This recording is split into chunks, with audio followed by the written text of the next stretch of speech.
Dando sequência aos nossos vídeos informativos a respeito das doenças reumáticas e suas consequências, hoje vamos abordar um tema.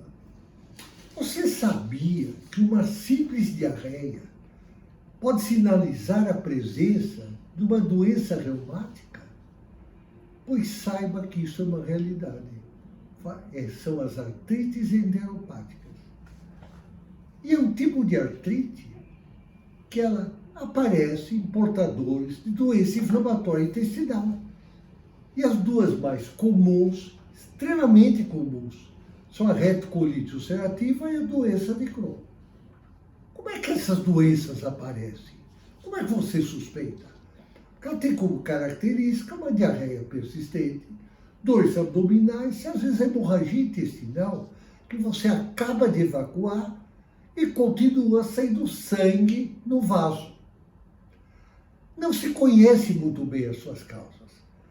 Porém, alguns dos seus sintomas podem ser confundidos com outras doenças, principalmente o colo irritável, o acine do intestino irritável, que costuma aparecer em doenças psicossomáticas, como a fibromialgia e também a dor miofascial.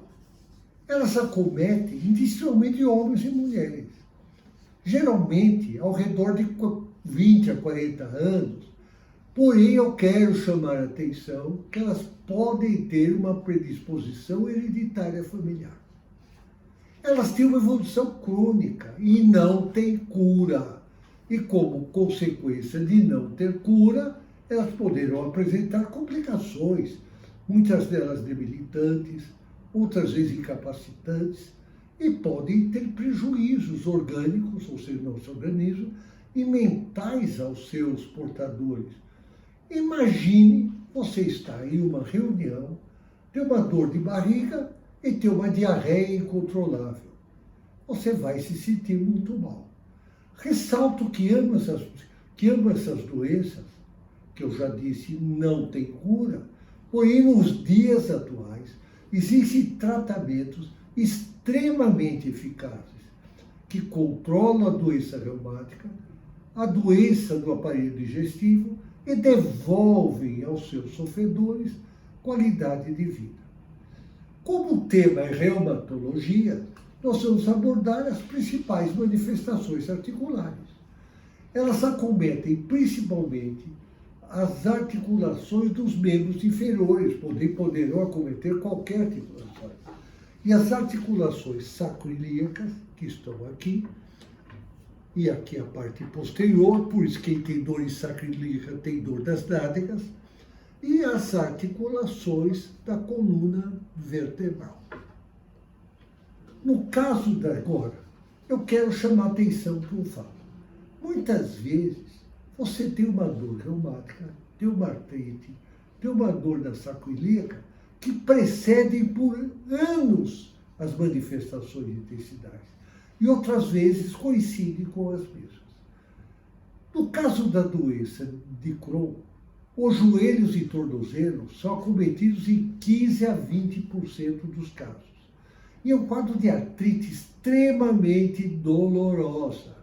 Porém, ela tem uma evolução transitória, migratória, ou seja, vai de uma articulação para outra, e para sua felicidade, regra geral, não deixam sequelas. Na minha experiência como reumatologista, há mais de 40 anos, eu tenho observado que muitos desses pacientes se queixam de dores de coluna. Aí vem as mais variadas explicações: carregar peso em excesso, dar um mau jeito, dormir em má posição. Porém, essas queixas requerem uma investigação minuciosa e detalhada. Ou seja, tem que ser realizado no ato médico, que é a história, os antecedentes, os exames físico geral, o exame reumatológico, os remédios que já tomou. Tudo isto é importante para decifrarmos o enigma. A coluna e a articulação sacroiliaca são acometidos em 5% dos casos e podem evoluir para uma espondilite anquilosante independente do controle clínico da doença intestinal. No próximo, mais tarde, eu vou dar uma dica como vocês vão reconhecer isso. Já os pacientes com retocolite ulcerativa podem apresentar queixa em 20% dos casos. Mas nesses casos é uma dor do corpo e uma artralgia, ou seja, uma dor que não tem inflamação ou inchaço nas articulações, porém, poderão apresentar um processo inflamatório importante, acometendo joelhos, tornozelos, e a dor também pode ser debilitante. A retocolite ulcerativa também pode acometer a coluna vertebral e a sacroiliaca. A dor da coluna vertebral, vou dar uma dica: piore repouso, acorda à noite. Você acorda à noite com dor, o movimento não alivia, porém ela vai aliviar à medida que você passa a se movimentar. E ela é acompanhada de uma rigidez vertebral, ou seja, você acorda com uma coluna travada de manhã e pode evoluir para uma espondilite anquilosante. Diferentemente das dores articulares periféricas, a inflamação da coluna e das sacroiliacas podem, no exame de imagem e clinicamente, ter uma evolução desfavorável, apesar do controle adequado dos sintomas. Você deve procurar um reumatologista, que é o clínico do aparelho locomotor, para investigar as manifestações articulares e do aparelho locomotor.